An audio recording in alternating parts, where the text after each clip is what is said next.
नमस्ते everyone, Monika astrology में आपका बहुत बहुत स्वागत है। आज हम चर्चा करने जा रहे हैं मीन लग्न की और जुलाई महीने के राशिफल की। सबसे पहले शुरुआत करते हैं ग्रह गोचर से। बुध जो है वो 8 जुलाई को कर्क राशि में प्रवेश करेंगे। 25 जुलाई को सिंह राशि में बुध का गोचर होगा। शुक्र 7 जुलाई से सिंह राशि में प्रवेश करेंगे। मंगल 1 जुलाई को सिंह राशि में प्रवेश करने जा रहे हैं और सूर्य 17 जुलाई को कर्क राशि में प्रवेश करेंगे। ग्रह गोचर कुछ इस प्रकार से है। सबसे पहले शुरुआत करते हैं आपके लग्न से। मीन लग्न और लग्न का स्वामी बनता है गुरु, और गुरु पूरे ही महीने यानी कि सेकंड हाउस में है, द्वितीय भाव में राहु के साथ है और शनि वक्र अवस्था से उनको देख रहे हैं। तो ये लग्नेश का द्वितीय भाव में जाना एक बहुत ही बेहतर परिस्थिति है। और यहाँ कार्यस्थल के पॉइंट ऑफ व्यू से देखा जाए तो एक बहुत ही कहते हैं ना कि स्थिर समय कहूंगी कि जहां पर आपको कंटिन्यूअस बेस पर कार्य मिलता भी रहेगा। और यहाँ इतना जरूर है कि थोड़ा संघर्ष करना पड़ेगा आपको परिस्थितियों में। तो कोई भी कार्य करेंगे उसमें जरूरत से ज्यादा थोड़ा मेहनत आपको ज्यादा पड़ेगी, जहां पर आपको हर चीज को प्लान करके चलना पड़ेगा। बस यही है कि कोई दुविधा में मत फंसिएगा। आप जो भी काम कर रहे हैं उसे ऑनेस्टली करते रहिए तो आपका उसका रिजल्ट बहुत अच्छा मिलेगा। कोई भी कंफ्यूजन के स्टेट ऑफ माइंड में मत आइएगा। जो भी डिसीजन लेना है उसे स्थिर होकर लीजिए, तो वहां पर आपको कोई प्रॉब्लम नहीं आएगी। यहाँ बहुत रिस्क टेकिंग या रिस्क लेने वाले कोई भी कार्य आपको नहीं करने चाहिए। द्वितीय भाव की बात करते हैं। द्वितीय स्थान में राहु और गुरु का चांडाल योग है। ये परिवार का भाव है, कुटुंब का भाव है, वाणी का भाव है। और यहाँ के जो स्वामी है मंगल, वो आपके डिस्प्यूट के घर में है। तो फैमिली क्लैशेस से इस महीने दूर रहना। कोई भी प्रकार का फैमिली परिवार के अंदर कोई भी क्लैश होता है, कोई भी झगड़े होते हैं, तो वहां मुझे लगता है आपकी वाणी खराब भी हो सकती है। और डिस्प्यूट यानी कि झगड़े के घर में 6th हाउस के अंदर है आपका सेकंड लॉर्ड, तो इस पोजिशनिंग के अंदर मुझे लगता है कि फैमिली क्लैशेस में आपको बिल्कुल भी नहीं पड़ना चाहिए। और कहीं पर भी किसी से कनेक्टेड कोई भी बात है तो उसमें आपको किसी भी कंट्रोवर्शियल चीजों में बीच में नहीं पड़ना चाहिए। और सेविंग्स के पॉइंट ऑफ व्यू से कहा जाए, देखिए इनकम के माध्यम बहुत अच्छे रहेंगे क्योंकि गुरु की दृष्टि पूर्ण रूप से आपके दशम भाव पे है। मगर जो भी आपकी सेविंग्स हैं उन सेविंग्स को आप गलत डायरेक्शन ना दीजिएगा। आपके खर्चों पे बहुत ज्यादा नियंत्रण रखना पड़ेगा। और साथ साथ में ये भी मैं जरूर कहूंगी कि ये महीने में ऐसा है ना कि आप अपनी सेविंग्स को बहुत बचा के रखिए, क्योंकि यहाँ बहुत ह्यूज इन्वेस्टमेंट की तरफ अगर आप जाते हैं तो वहां थोड़ा सा आपको सोच समझ के आगे बढ़ना चाहिए। क्योंकि मैंने ये चीज देखी है कि व्यक्ति बहुत ज्यादा अपनी सेविंग्स को खर्च करता है, अपने एक्सपेंसेस को वो इतना बढ़ा देता है, इन्वेस्टमेंट नहीं करके वो खर्चों में ज्यादा डाल देता है। तो वहां आपको थोड़ा प्लान करके चलना पड़ेगा। तृतीय भाव की बात करते हैं। तृतीय जो है वो शुक्र बनकर 7 जुलाई को आपके 6th हाउस में चले जाएंगे। देखिए इस महीने में कहूं कि बहुत बड़े इनिशिएटिव या बहुत बड़े रिस्क टेकिंग कोई भी प्रकार का इनिशिएटिव लेने से आपको बचना चाहिए। क्योंकि यहाँ पर जो लोग सोच रहे हैं कि हम जॉब चेंज करें या बहुत बड़ा स्थान परिवर्तन कर लें, तो इस प्रकार की एक्टिविटी से अभी मुझे लगता है दूर रहना चाहिए। क्योंकि ये इवन ब्रदर सिस्टर रिलेशनशिप में या चाइल्डहुड फ्रेंड्स के साथ आपकी जो रिलेशनशिप है वहां पर भी अगर कोई जॉइंट में या आप मिलकर कोई काम करने जा रहे हैं तो वहां मुझे लगता है इससे अच्छा है कि आप सिंगल अपने बल पर ही कोई कार्य करते हैं, तो वहां पर अच्छा है। जो लोग टेक्निकल हेड्स हैं उनके लिए बहुत अच्छा है, और जो भी मेडिसिन से कनेक्टेड काम करते हैं उनके लिए ये परिस्थिति फायदे कारक है। मगर यहाँ पर यही है कि कोई भी परिवर्तन कंफर्ट जोन लेकर नहीं आएगा। यहाँ पर मुझे ऐसा लगता है कि इस महीने अगर आप कोई भी जॉब चेंज करते हैं, स्थान परिवर्तन की संभावना जहां पर भी बनती है, तो वहां आपको कंफर्ट जोन जल्दी नहीं मिलेगा। तो आपको बहुत ही सक्षम होकर आगे बढ़ना पड़ेगा।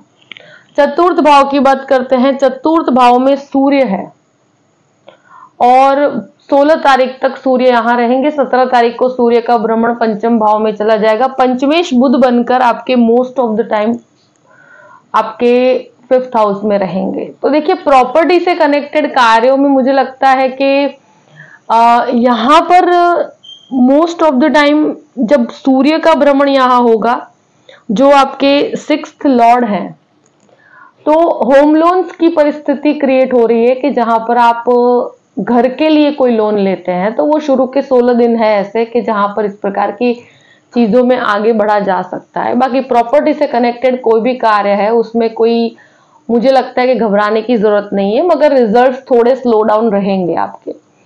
सूर्य का यहाँ भ्रमण होने की वजह से ये जरूर कहूंगी मैं कि वो 6th लॉर्ड है, तो कोई भी प्रकार की प्रॉपर्टी का अगर डिस्प्यूट चल रहा है, हेरिडिटी की कोई प्रॉपर्टी है या कोई भी प्रकार का आप खुद भी किसी प्रॉपर्टी के अंदर कंस्ट्रक्शन करवा रहे हैं, आसपास में कोई डिस्प्यूटेड स्थिति क्रिएट हो सकती है शुरू के 16 दिन के लिए। तो तब तक आप थोड़ा सा ध्यान रखिएगा। 16 तारीख के बाद की परिस्थितियां फेवरेबल है प्रॉपर्टी के कार्य के लिए। अब बात करते हैं आपके पंचम भाव की। देखिए, पंचम भाव में सूर्य की एंट्री होगी 17 तारीख को। जो भी लोग एक तरह से देखा जाए कि ये पूर्ण रूप से बुध 8 तारीख को जैसे ही आपके पंचम भाव में आएंगे सप्तमेश बनकर, तो ये लव मैरिज के लिए काफी लोग आगे बढ़ते हैं। प्लस साथ साथ में जो भी शादी करना चाहते हैं उनके लिए एक अच्छा समय कहूंगी मैं। और ये महीने डेफिनेटली जो लोग मैरिज के लिए एक राइट कैंडिडेट ढूंढ रहे हैं, तो जनरली ऐसी स्थिति के अंदर परिस्थितियों में मैरिजेस फाइनल होती है, तो वहां एक फेवरेबल परिस्थिति है। सूर्य बुध का एक कॉम्बिनेशन यहाँ पर बन रहा है, और बुध जो सूर्य आपका 6th लॉर्ड है, तो एक तरह से कॉम्पिटिटिव एग्जाम्स के लिए अच्छा है। मगर 6th लॉर्ड का 5th हाउस में होना तो ये कहीं ना कहीं एजुकेशन के अंदर बाधा डालता है और आपके ध्यान को भटका देता है। तो जितना हो सके अपने लक्ष्य के प्रति बहुत ही समर्पित रहिए, क्योंकि मुझे ऐसा लगता है कि कोई भटकाव नजर आ रहा है कि जहां पर जो भी एजुकेशन के अंदर है, फाइनेंस में है, इंजीनियरिंग के अंदर है, उन सभी के लिए थोड़ा फोकस के अंदर कमी आ सकती है, ध्यान में भटकाव हो सकता है। तो एजुकेशन में इस महीने थोड़ा सा आपके फोकस में कमी है। शेयर मार्केट की बात करते हैं तो यहाँ पर मुझे ऐसा लगता है कि बहुत ज्यादा रिस्क टेकिंग एक्टिविटी से इस महीने आपको बचना चाहिए। 6th हाउस की बात करते हैं। 6th लॉर्ड बुध बनकर पहले चतुर्थ में, उसके बाद पंचम में, और यहाँ पर शुक्र मंगल की एक युति बन रही है। देखिए, मंगल 6th हाउस में होंगे तो यहाँ पर शत्रु आप पर हावी नहीं हो पाएंगे। बहुत ही स्ट्रॉन्ग स्पिरिट के साथ वो आगे बढ़ता है। जिन जिन लोगों को बोन से कनेक्टेड प्रॉब्लम्स है, यूरिन से कनेक्टेड इश्यूज है, शुगर रिलेटेड प्रॉब्लम्स है, तो उनको ध्यान रखने की जरूरत है, क्योंकि है वक्र अवस्था की यहाँ पर, और मंगल यहाँ पर स्थित और शुक्र भी है। तो ये 3 चीजों का आपको ध्यान रखिएगा। अपने स्वास्थ्य से कनेक्टेड बिल्कुल भी चीजों में आपको लाइटली नहीं लेना। देखिए, यहाँ पर जितना हो सके लोन्स को अवॉइड कीजिए, बहुत नेसेसरी है तो लीजिएगा, और बहुत कैलकुलेटिव होकर लीजिएगा, क्योंकि सेविंग्स, मुझे लगता है कि जो सेविंग्स का स्वामी बनकर आपके 6th हाउस के अंदर ये परिस्थिति है, तो यहाँ पर व्यक्ति लोन अपने खर्चों के लिए उठाता है, अपने एक्सपेंसेस के लिए उठाता है, अपने लग्जरी के लिए उठाता है, और बाद में उसको पे ऑफ करने में काफी समस्या होती है। तो बहुत ज्यादा अपने खर्चों को प्लान करके चलिएगा। सप्तम भाव की बात करते हैं। सप्तमेश जो है वो आपके पंचम भाव में है, तो मैरिज के लिए एक बहुत ही अच्छी पॉसिबिलिटी है। 8 तारीख से लेके 25 तारीख तक की फाइनलाइज होने की परिस्थिति ऐसी है कि 8 जुलाई to 25 जुलाई का समय बहुत अच्छा है, जहां पर चीजें फाइनलाइज होती है। और जो लोग बिजनेस की तरफ जाना चाहते हैं, और मुझे ऐसा लगता है कि बिजनेस के अंदर लाइफ पार्टनर यानी कि पति पत्नी मिलकर अगर कोई बिजनेस करना चाहते हैं, तो वहां पर आपके लिए बहुत अच्छी संभावना है, और वहां पे आपको काफी फायदा भी है। ऑलरेडी जो पार्टनरशिप के अंदर है उनको भी बहुत इंप्रूवमेंट है। तो बिजनेस के अंदर बहुत अच्छा है, जॉब में अच्छा है, पार्टनरशिप में बहुत अच्छा है। यानी कि मैं एक चीज जरूर कहूंगी कि आप लाइफ पार्टनरशिप के साथ अगर वहां पर आप बिजनेस के अंदर जाते हैं तो वहां आपको बहुत अच्छे फायदे होंगे। और यहाँ जो भी काम कर रहे हैं लोग, अकेले खुद के बल पे जो भी काम कर रहे हैं, कोई नया कार्य शुरू किया हुआ है, तो वहां आपको बहुत अच्छे रिजल्ट्स मिलेंगे। अब बात करते हैं अष्टम भाव की। अष्टमेश शुक्र बनकर आपके 6th हाउस में है। देखिए, ये एक ऐसी अवस्था है कि जहां पर स्वास्थ्य का अवॉइड नहीं करना। मुझे लगता है कि अष्टमेश की परिस्थिति इतनी स्ट्रांग नहीं है, तो व्हीकल चलाने में भी आपको बहुत ध्यान रखने की जरूरत है। और साथ साथ में जिन जिन के यूरिन से रिलेटेड कुछ इश्यूज है या शुगर से रिलेटेड इश्यूज हैं, तो उनको इस चीज को लाइटली बिल्कुल भी नहीं लेना चाहिए, क्योंकि शुक्र की अवस्था मंगल के साथ है और शनि की दृष्टि में है, तो यहाँ ऐसी समस्याएं क्रिएट होती है। तो अपने स्वास्थ्य का बहुत ध्यान रखिएगा। और रिसर्च ओरिएंटेड चीजों में भी अभी मुझे भटकाव की स्थिति दिख रही है, मगर गुरु का एक बैलेंस बना हुआ है कि जहां पर आप के स्वास्थ्य में प्रॉपर ट्रीटमेंट आपको मिल पाएगा, प्रॉपर रिकवरी आ पाएगी। अब बात करते हैं आपके नवम भाव की। नवमेश जो है वो मंगल बनकर आपके 6th हाउस में है। देखिए, ये चीज ऐसी है कि फादर के स्वास्थ्य को लेकर थोड़ा सा आपको ध्यान रखने की जरूरत है। भाग्य का सपोर्ट थोड़ा सा मध्यम है, जितना आप सोच रहे हैं उतना भाग्य का सपोर्ट इस महीने नहीं है। मगर मंगल खुद के घर को चतुर्थ दृष्टि से देख रहे हैं, तो 50% सपोर्ट आपको प्राप्त होगा। 50% पोजिशनिंग इतनी अच्छी नहीं है, इस वजह से नहीं मिलेगा। 6th हाउस के अंदर चीजों में बहुत संघर्ष करके सफलता मिलती है, यानी कि आप जो भी भाग्य को बल जरूर मिल रहा है मंगल का, मगर जो लक्ष्य आपने स्थापित किया हुआ है उसके लिए आपको जरूरत से ज्यादा मेहनत पड़ेगी। और इस महीने फाइनेंशियल फ्रंट पे आपको काफी अच्छा फायदा है, मगर हर जगह पे आपको स्टैंड लेना पड़ेगा। वो चीजें ऑटोमेटिक और आसानी से कुछ भी नहीं होने वाला है। तो आपको एक ही चीज कहूं कि किसी भी डिस्प्यूट में नहीं पड़ना, किसी भी झगड़े में, कोई लड़ाई झगड़े में हो सके वहां तक नहीं पड़ना है, तो आपका फाइनेंशियल ग्रोथ बहुत अच्छा रहेगा। अब बात करते हैं 10th हाउस की।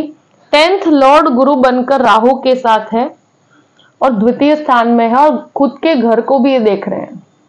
तो कार्यस्थल के लिए मैं कहूंगी कि पॉलिटिक्स डेफिनेटली, जहां पर भी आप जॉब कर रहे हैं, जहां पर भी भले वो टीचिंग के अंदर है, भले वो लॉ के अंदर है, कहीं पर भी, पर एक आसपास में वो फ्रेंडली एटमॉस्फेयर इतनी जल्दी आपको प्राप्त नहीं होगा, क्योंकि राहु का एक बाधा है।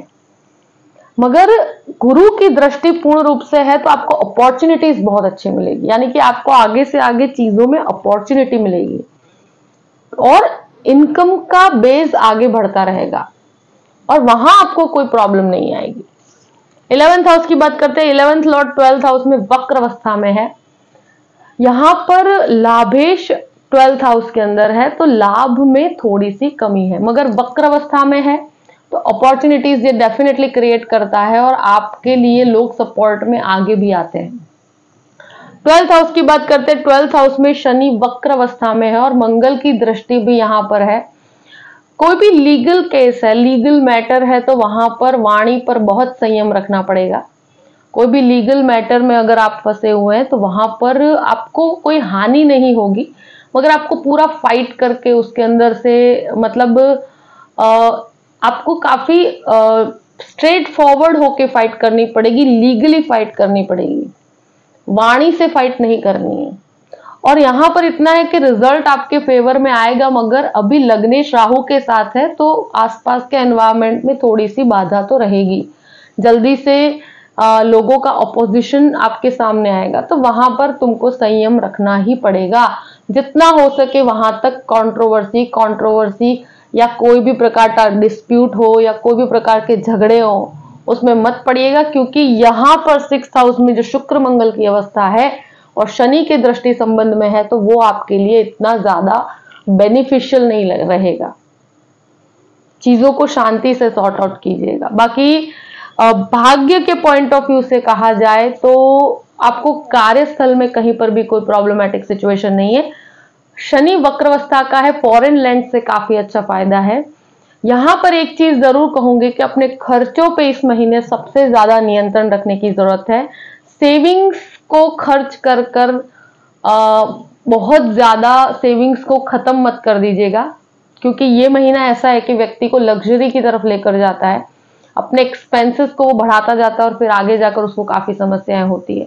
तो यहाँ आपको नियंत्रण रखने की जरूरत है। बाकी आई थिंक ये एक महीना ऐसा है कि काफी मेहनत करने पर आपको रिजल्ट्स अच्छे मिलेंगे और कहीं ना कहीं आपको अपॉर्चुनिटीज भी मिलेगी। जो भी परिस्थिति है मैंने आपके सामने रख दी है। आई होप कि ये वीडियो आपको पसंद आया होगा। पसंद आए तो लाइक भी कीजिएगा और सब्सक्राइब भी कीजिएगा। Thank you so much. जय श्री कृष्ण।